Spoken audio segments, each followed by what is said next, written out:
ഉന്നത കുലജാതർ ആദിവാസി വകുപ്പ് കൈകാര്യം ചെയ്യട്ടെ എന്ന് പറയുകയാണ് കേന്ദ്ര സഹമന്ത്രി സുരേഷ് ഗോപി. എങ്കിൽ അവരുടെ കാര്യത്തിൽ ഉന്നതി ഉണ്ടാകും. ഇങ്ങനെ ജനാധിപത്യപരമായ മാറ്റങ്ങൾ നമ്മുടെ രാജ്യത്ത് ഉണ്ടാകണം എന്നാണ് അദ്ദേഹം പറയുന്നത്. ആ വകുപ്പ് കിട്ടാൻ താൻ വളരെയധികം ആഗ്രഹിച്ചുവെന്നും പലതവണ ഇതിനുവേണ്ടി പ്രധാനമന്ത്രി നരേന്ദ്രമോദിയോട് താൻ സംസാരിച്ചുവെന്നും പറയുകയാണ് അദ്ദേഹം. ഗോത്രവിഭാഗക്കാരുടെ വകുപ്പുകൾ ബ്രാഹ്മണനോ നായിഡുവോ നോക്കട്ടെ, അങ്ങനെയുള്ള മാറ്റങ്ങളാണ് നമുക്ക് ഉണ്ടാകേണ്ടത്. ഒരു ട്രൈബൽ മന്ത്രി ആകണമെന്നായിരുന്നു തൻ്റെ വലിയ ആഗ്രഹമെന്നും അദ്ദേഹം പറഞ്ഞു. പലതവണ പ്രധാനമന്ത്രിയോട് ഈ കാര്യം പറഞ്ഞു, എന്നാൽ അത് നടക്കാതെ പോയെന്നും അദ്ദേഹം പറയുന്നു. ഡൽഹിയിൽ തെരഞ്ഞെടുപ്പ് പ്രചാരണ യോഗത്തിൽ സംസാരിക്കുമ്പോഴാണ് സുരേഷ് ഗോപിയുടെ ഈ വിവാദ പരാമർശമുണ്ടായത്. കേന്ദ്ര ബജറ്റിൽ കേരളത്തെ അവഗണിച്ചതിനെയും സഹമന്ത്രിയും നടനുമായ സുരേഷ് ഗോപി ന്യായീകരിച്ചിട്ടുണ്ട്. കേരളം വെറുതെ കിടന്ന് നിലവിളിക്കുകയല്ല, കിട്ടുന്ന ഫണ്ട് കൃത്യമായി ചെലവഴിക്കുകയാണ് വേണ്ടതെന്ന് സുരേഷ് ഗോപി പറയുന്നു. ഈ കാര്യങ്ങളിൽ ചുമ്മാ പുലമ്പൽ നടത്തിയാൽ പോരെന്നും അദ്ദേഹം പറയുന്നുണ്ട്. കേരളത്തിന് എന്ത് വേണമെന്ന് ചുമ്മാ പുലമ്പൽ നടത്തിയാൽ പോരാ, ബജറ്റ് വകയിരുത്തൽ ഓരോ മേഖലയിലേക്കാണ്. കേരളം കിട്ടുന്ന ഫണ്ട് കൃത്യമായി ചെലവഴിക്കണം. ബീഹാറെന്നും കേരളമെന്നും ഇന്നലത്തെ ബജറ്റിൽ വേർതിരിച്ചാരും കണ്ടിട്ടില്ല. BJPക്ക് എല്ലാവരും ഒരേപോലെയാണെന്നും അദ്ദേഹം പറയുന്നു. 2024 ജൂൺ വരെ ഈ ദുരന്തവും രാജ്യത്തെ മറ്റ് ദുരന്തവും ഒറ്റക്കെട്ടായിരുന്നു. ഇപ്പോൾ അതിലെ 2 ദുരന്തങ്ങൾ പരസ്പരം ഡൽഹിയിൽ അടിക്കുന്നുവെന്നും സഹമന്ത്രി സുരേഷ് ഗോപി പരിഹസിച്ചു.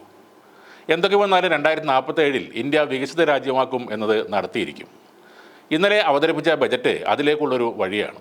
ചില പോരായ്മകൾ ഉണ്ടെങ്കിലും അതെല്ലാം പരിഹരിച്ചുള്ളതാണ് ആ ബജറ്റെന്നും സുരേഷ് ഗോപി പറയുന്നു. കേരളത്തിൽ ഇനി വരാൻ പോകുന്ന നിയമസഭാ ഇലക്ഷനെക്കുറിച്ചും സഹമന്ത്രി വാചാലനായി. കേരളത്തിൽ അടുത്ത നിയമസഭാ തെരഞ്ഞെടുപ്പിൽ 71 സീറ്റുമായി BJP വരണം. തൃശ്ശൂരിലെ വിജയം താൻ പരിശ്രമിച്ച് നേടിയതാണ്. അനിവാര്യമായതിൻ്റെ തുടക്കം കുറിക്കലായിരുന്നു അതെന്നും അദ്ദേഹം പറയുന്നു. കുറച്ചുനാൾ സുരേഷ് ഗോപി സാർ പൊതുവേദിയിൽ ഒന്നും പറയാതെ ഇരുന്നപ്പോൾ അദ്ദേഹത്തിന് എന്തോ കാര്യമായ നല്ല മാറ്റം വന്നിട്ടുണ്ടാകും എന്നാണ് പലരും കരുതിയത്. ഇപ്പോൾ നമുക്ക് പഴയ തൃശ്ശൂരിലെ സുരേഷ് ഗോപിയെ തിരികെ കിട്ടിയിരിക്കുന്നു.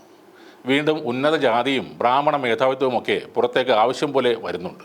ഇദ്ദേഹത്തിൻ്റെ കൂടെയുള്ള കേരളത്തിൽ നിന്നുള്ള മറ്റൊരു മന്ത്രിയും ഇതേപോലത്തെ കാര്യങ്ങളാണ് പറയുന്നത്. ജോർജ് കുര്യൻ സാർ പറയുന്നത് കേരളം പിന്നോക്ക സംസ്ഥാനമാണെന്ന് സമ്മതിച്ചാൽ കൂടുതൽ സഹായങ്ങൾ നൽകാമെന്നാണ്. ചില കുട്ടികൾ പറയുന്നത് പോലെയാണ്, നീ തോറ്റെന്ന് സമ്മതിച്ചാൽ ഈ മിഠായി തരാം എന്നൊക്കെ പറയുന്ന പോലെ. കേന്ദ്ര ബജറ്റിൽ വയനാടിന് പാക്കേജുകളൊന്നും പ്രഖ്യാപിച്ചിട്ടില്ല.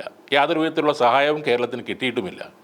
സ്വന്തം സംസ്ഥാനം പിന്നോക്കമാണെന്ന് പറയണം, അപ്പോൾ പൈസ തരാമെന്ന് പറഞ്ഞ ജോർജ് സാറിനും അഭിനന്ദനങ്ങൾ.